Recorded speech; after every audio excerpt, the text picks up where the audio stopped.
అంశంలో ఎందుకు ఆ ఇంజనీరింగ్ కాలేజ్ దగ్గరికి పంపట్లేదని మేము ప్రశ్నిస్తూ ఉన్నాం. అలాగే ఎవరిని రక్షించడానికి తాపత్రయపడుతున్నారో అని మేము అడుగుతూ ఉన్నాం. ఎంత దారుణమైన సంఘటన. ఈరోజు తీసుకుంటే ఇంజనీరింగ్ కాలేజీల్లోనేంటి, హోటల్స్లో, షాపింగ్ మాల్స్లో ప్రతి దగ్గర కూడా ఈ హిడెన్ కెమెరాస్ అనేవి కనిపిస్తూ ఉన్న పరిస్థితి.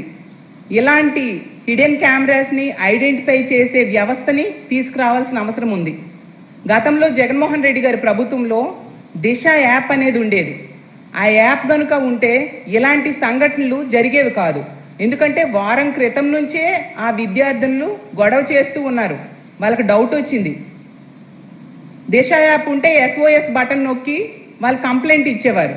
కానీ ఈరోజు అలాంటి వ్యవస్థలు లేవు. ఈ ప్రభుత్వం అధికారంలోకి వచ్చిన దగ్గర నుంచి కూడా హోమ్ మినిస్టర్ గారు పదే పదే చెప్తూ ఉన్నారు, దిశ యాప్ లేదు, దిశ చట్టం లేదు అని. దిశ పోలీస్ స్టేషన్స్ పేర్లు మార్చేశారు. ఇలాంటి పేర్లు మార్చేయడానికి ఉన్న శ్రద్ధ ఆడపిల్లల మాన ప్రాణాలు రక్షించడం మీద ఉంటే ఎంతో బాగుండేది.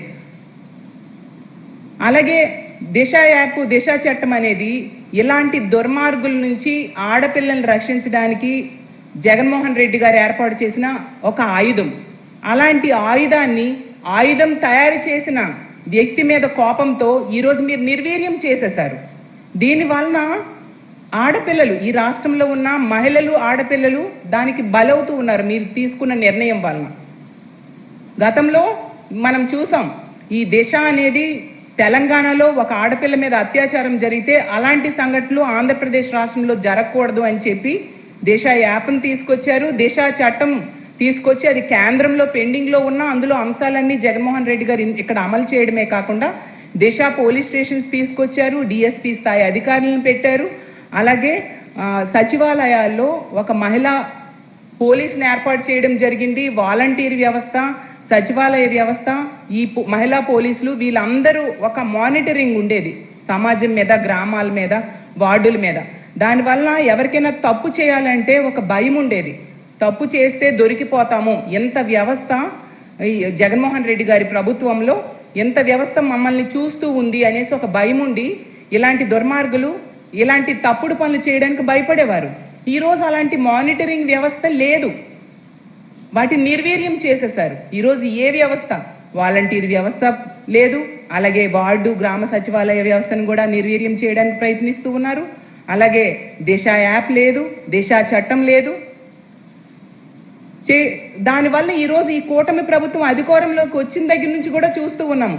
రోజుకొక హత్య జరుగుతుంది ఆడపిల్లల మీద, రోజుకొక అత్యాచారం జరుగుతూ ఉంది, దాడులు జరుగుతూ ఉన్నాయి, మహిళలకు రక్షణ లేని పరిస్థితి. హోమ్ మినిస్టర్ గారేమో ఈ కూటమి ప్రభుత్వం అధికారంలోకి వచ్చిన వెంటనే చెప్తారు, కూటమి ప్రభుత్వం అధికారంలోకి వచ్చింది, ఆడపిల్లలందరూ ధైర్యంగా నిద్రపోవచ్చు, ప్రశాంతంగా నిద్రపోవచ్చు అని. చూస్తే ఎక్కడ నిద్రపోతూ ఉన్నారు? హోమ్ మినిస్టర్ గారి సొంత నియోజకవర్గంలో నిద్రపోవట్లేదు, పక్క నియోజకవర్గంలో నిద్రపోవట్లేదు, సొంత జిల్లాలో నిద్రపోవట్లేదు. రాష్ట్రంలో ఏ ఆడపిల్ల కూడా ఈ కూటమి ప్రభుత్వం అధికారంలోకి వచ్చాక ప్రశాంతంగా నిద్రపోని పరిస్థితి. జగనన్న ఆ రోజు మహిళల రక్షణ కోసం బహుముఖ వ్యవస్థ, పటిష్టమైన వ్యవస్థను ఏర్పాటు చేశారు. ఈరోజు ఏది అలాంటి వ్యవస్థ? హోమ్ మినిస్టర్ గారు ఎంతసేపు జగన్మోహన్ రెడ్డి గారిని వాడు వీడు అని సంబోధించడం, మనోడు అంటూ చెప్పడం, ఇలా గత ముఖ్యమంత్రి గారిని చులకన చేయడానికి ఆవిడ టైం వెచ్చిస్తున్నారు తప్ప ఆడపిల్లల రక్షణ కోసం ఏ కోసమైనా ఆలోచించిన పరిస్థితి.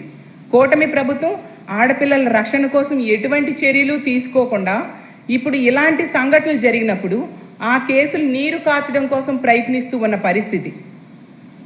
అసలు ఈ గొడ్లవల్లేరు సంఘటనలో తీసుకుంటే ఖచ్చితంగా ఒక IG, DIG స్థాయి మహిళా IPS అధికారులతో విచారణ జరగాలి. అప్పుడు